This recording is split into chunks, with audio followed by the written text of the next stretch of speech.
தொட்டதும் கனிந்து விட்டது. பெண்மை என்பது என்னை வென்றது, பேச்சு நின்றது, வெட்கம் வந்தது.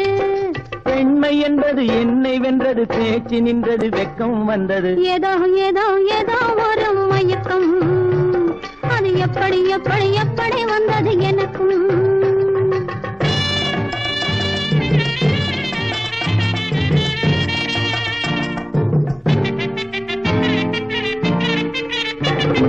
கண்ணும் கண்ணும் கலந்து விட்டது, காதல் கதவு திறந்து விட்டது. கண்ணும் கண்ணும் கலந்து விட்டது.